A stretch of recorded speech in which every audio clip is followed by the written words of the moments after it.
Thank you Keeravani గారు, thank you so much. And నా రాజేంద్ర ప్రసాద్ గారిని మాట్లాడాల్సిందిగా కోరుకుంటున్నాము. ఇదేంటమ్మా అంత సింపుల్గా చెప్పావు? టైము. సభా సరస్వతికి నమస్కారం. నా ప్రాణానికి ప్రాణమైన తెలుగు ప్రేక్షక దేవుళ్ళందరికీ నమస్కరిస్తూ, నన్ను 48 సంవత్సరాలుగా సినిమా ఇండస్ట్రీలోనే ఉండడానికి కారణమైనటువంటి నా ప్రెస్ సోదరులందరికీ హాయ్ హాయ్ చెప్తూ, ఎందుకంటే అంత బ్యాచ్ మారిపోయింది, యంగ్స్టర్స్ వచ్చేసారు ఎక్కువ. ఇట్టండి ముసలోడు ఎవడు తప్ప 30 ఏళ్ళ నుంచి కలిసే ఉన్నాం లేరా మనం. ఇవాళ యాక్చువల్గా భలే అవకాశం దొరికింది. నా స్వామి రంగ ఇంతకాలానికి మా స్వామి దొరికాడు. ఈయన స్వామి స్వామి అని పిలిచేవాళ్ళం. ఫ్లాష్ బ్యాక్లు ఏం గుర్తులేవా? సినిమా ఇండస్ట్రీలో అనేక మంది హీరోలు అవ్వడానికి అద్భుతమైన కేవలం మ్యూజిక్తో పెద్ద పెద్ద హీరో రజనీకాంత్, కమల్ హాసన్, రాజేంద్ర ప్రసాద్ ఎవడెవడు అందరినీ హీరోలను చేసి పారేసింది ఆయన. జస్ట్ మ్యూజిక్తో. గుర్తులేదా?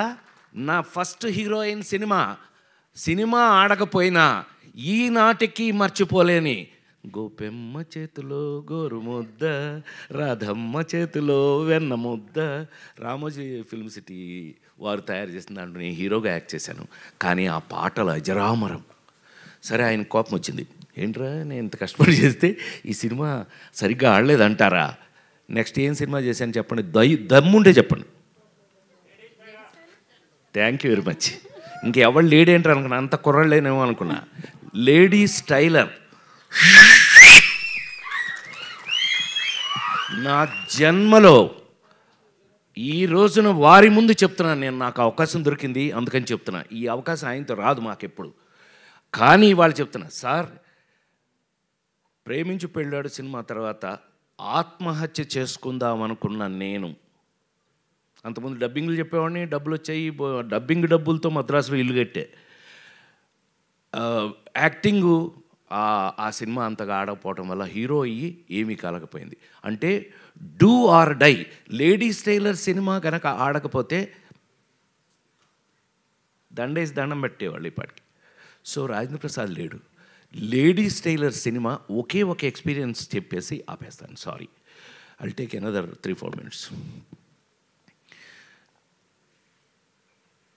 లాయర్ సుహాసిని అని ఒక సినిమా యాక్ట్ చేసాం. మా వంశీ సంగతి మీ అందరికీ తెలుసు కదా. ఇప్పుడు వంశీ సంగతి ఇక్కడ ఎందుకు లేండి, షష్టి పూర్తి. వంశీ పత్తి పేసునున్న మొత్తం పోచి ఎల్లరికీ తెలియం. సో వాడు నాకు ఆల్రెడీ కొత్త విలన్ని పెట్టి అతను నేను ఫైటింగ్ చేస్తుంటే కొట్టుకోండి అని షార్ట్ కంటిన్యూ చేశాడు.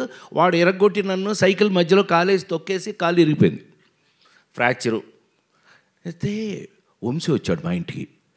వస్తే మనమేమో మంచి కట్టు 2 చెక్కలు ఈ టైప్లో ఉన్నాం ఇంట్లో ఉంటే, ఏమండి బయలండి మన స్వామి పిలుస్తున్నాడు. స్వామి? ఎవరు స్వామి? మన స్వామి అండి. ఓ ఇళయరాజా గారు. ఏంటంటే వాడిని తీసుకొస్తే రికార్డింగ్ చేస్తాను లేకపోతే చేయను అని డబుల్ పాజిటివ్ చూశారండి ఇప్పుడే. లేడీస్ టైలర్ డబుల్ పాజిటివ్ చూశారు. డబుల్ పాజిటివ్ అంటే రికార్డింగ్ చేసే ముందు వర్షను. అదేంటి అని అన్నా, వాడిని తీసుకురా లేకపోతే నేను రికార్డింగ్ చేయను అన్నారు. నన్ను ఈ స్టేజ్లో నేను రానిపోవాలన్నా, బాబు నీకు దండం పెడతాను, ఆయన అక్కడ రికార్డింగ్ చేయడానికి లేడీస్ టైలర్ రెడీగా ఉన్నారు, మీరు రాలేదనుకోండి సచ్చింది గొర్రె. ప్రసాద్ ల్యాబ్లో అలా కూర్చోవటమే నా పని అయిపోయింది. పైగా ఆ సినిమా ఎంతో కష్టపడి చేసాం, లేడీస్ టైలర్ సినిమాని. సో అవన్నీ ఈ పీత కష్టాలు పీత అన్నట్టు సరే తిట్టుకుని షార్ట్స్ ఉన్నాయి అయినా పర్లేదని ఆయన పిలిచారు అని చెప్పి ఆ స్ట్రెచ్తో నేను అక్కడికి వెళ్తే స్వామి థియేటర్ బయట నిలబడి ఉన్నారు ఇలాగే. అప్పుడు ఇంతే ఇప్పుడు ఇంతే, తెల్ల మల్లెపూలాగానే ఉంటాడు కానీ ఇలా నిలబడి ఉంటే నేను అందులోంచి కారు, ఏమైందిరా అన్నాడు. ఆయనకి ఎంత ప్రేమ నా మీద యాక్టర్గా వచ్చింది అని అంటే రా అన్నాడు ఆయన. ఏమైందిరా? వీడే ఎరగొట్టాడన్న వంశీని చూపించి. ఎందుకురా ఎరగొట్టాడంటే షార్ట్లో ఏదో జరిగింది అందుకనే. ఎరా నువ్వు అంత బాగా యాక్ట్ చేస్తావా? నేను ఇప్పుడు రికార్డింగ్ చేస్తాను, నీ యాక్టింగ్గా నా రికార్డింగ్గా తేల్చుకుందాం మన ఇద్దరం అని చెప్పి థియేటర్ లోపల సార్ வாழ்க்கையில் மறக்க மாட்டேன். நான் எனக்கு ஒரு ஸ்டூல் போட்டு నాకు ఒక స్టూల్ వేసి ఆ ఎదురుగా ఉన్న మ్యూజిక్ బోర్డు ఎదురుగా స్టూల్ వేసి సోఫాలో కూర్చో ఇక్కడ అని చెప్పి కాలు దాని మీద పెట్టించి 3 రోజుల పాటు లేడీ స్టైల్ రికార్డింగ్ చేశారు సార్. అది ఆ సినిమా అప్పటికీ ఇప్పటికీ ఎప్పటికీ మీ అందరి సంఖలో ఇళ్లల్లో అన్నిటిలోనూ ఉంది. ఆ రోజుల నుంచి తెలుగు సినిమాలో మీకు అందరికీ బాగా తెలుసు, నాతో పాటు చిరంజీవి గారి సినిమాలకు కూడా ఆయన తెలుగులో మీకు ఎన్ని సూపర్ డూపర్ హిట్లు మీకు తెలుసు. అలాంటి మా స్వామి ఇంతకాలానికి మళ్ళీ షష్ఠి పూర్తి, నాకే షష్ఠి పూర్తి, నేను షష్ఠి పూర్తి నిజ జీవితంలో మెల్లిగా ఎస్కేప్ అయ్యా. 60 అప్పుడు తప్పించుకున్నా, ఎవరికి దొరకకుండా. నాకు అడిగి వెళ్ళదు సార్ 60 అప్పుడు నో షష్ఠి పూర్తి, నాకు షష్ఠి పూర్తి అంటారా పొర నన్ను మా అబ్బాయిలు అడిగితే. చివరికి చూస్తే ఏంటంటే ఈ పవను ఈ రూపేష్ వీళ్ళు నన్ను వదల. చివరికి తెలుగు సంస్కృతి సంప్రదాయాలు ఉట్టిపడేటట్టుగా అద్భుతంగా కీరవాణి గారు పాట రాశారంటే మీకు అర్థమైపోవట్లే ఆ సినిమా ఎట్లా ఉంటుందని. ఎంత ఆశ్చర్యం వేసింది మాకు ఆయన తీసుకెళ్ళి. మీకు కీరవాణి గారికి మాకు ఉన్న అటాచ్మెంట్ ఏంటో తెలుసా? ఆయన 100వ సినిమా నా సొంత సినిమా. బాపు గారితో తీసిన రాంబంటి సినిమాకి నేను అనుకోకుండా వెళ్ళి ఏమండి మీరు నాకు మహా ఇష్టం తెలుసు కదా, కేవి మహాదేవన్ గారు ఇళయరాజా గారు ఈజ్ ఈక్వల్ టు కీరవాణి గారు. సో ఆయన తీసుకెళ్ళి పెడితే అనుకోకుండా ఇది బాపు గారితో సినిమా అండి అని అంటే, అబ్బా థ్యాంక్ యూ, నాకో మంచి అవకాశం ఇచ్చారని. ఆయన నాతో అంటే ఏంటి సార్ భలే చెప్తారంటే, ఇలా కాంబినేషన్లో వారితో నేను 100వ సినిమా నా సొంత సినిమా చేయటం జరిగింది. అదొక అదృష్టం. సూపర్ డూపర్ హిట్స్ పాటలు అవి చేసాం. సో ఈవేళ ఈ విధంగా కలుసుకోవడం నాకైతే ఒళ్ళంతా రూపేష్ చెప్పినట్టుగానే 48 సంవత్సరాల సినిమాలు యాక్ట్ చేస్తున్నా కొన్ని ఎక్సైట్మెంట్లు మనం మారలేవు నాయన. కొన్ని ఎక్సైట్మెంట్ జీవితకాలం భగవంతుడు అంతే, భగవంతుడు ఇచ్చిన వరాలు సార్.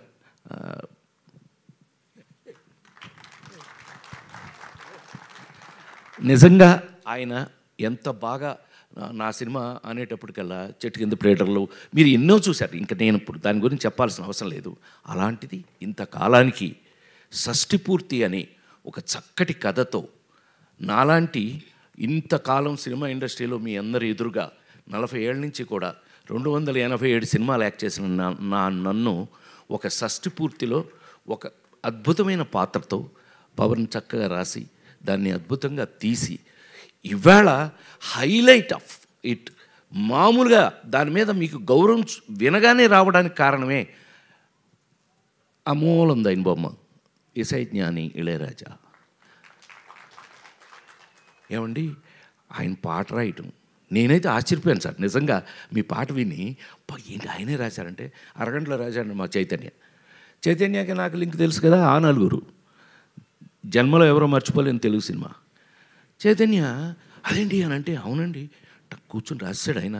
అందులో ఇళయరాజా గారు అనగానే ఒళ్ళు గగురు ఆయనకి ఊపు వచ్చేసిందండి, రాశాడు. ఎంత అద్భుతం అండి. వీటన్నిటికీ మించి మాకు ఈ సినిమా చూస్తుంటేనే మీకు పెయింటింగ్ వేసినట్టుగా ఉంటుంది. పద్మశ్రీ తోట తరణి అన్నయ్య, ఈ అన్నయ్య మేమంతా బ్యాచ్లండి, మేమంతా బాగా చెప్పనులే, ఫ్లాష్ బ్యాక్ ఎందుకు చెప్తాను చెప్పను, మనం ఏవిఎంలో అట్లు అల్లరి చేసినంత చెప్తానండి. ఏవిఎం బ్యాచ్ సార్, ఇదెల్లా పెరియ బ్యాచ్.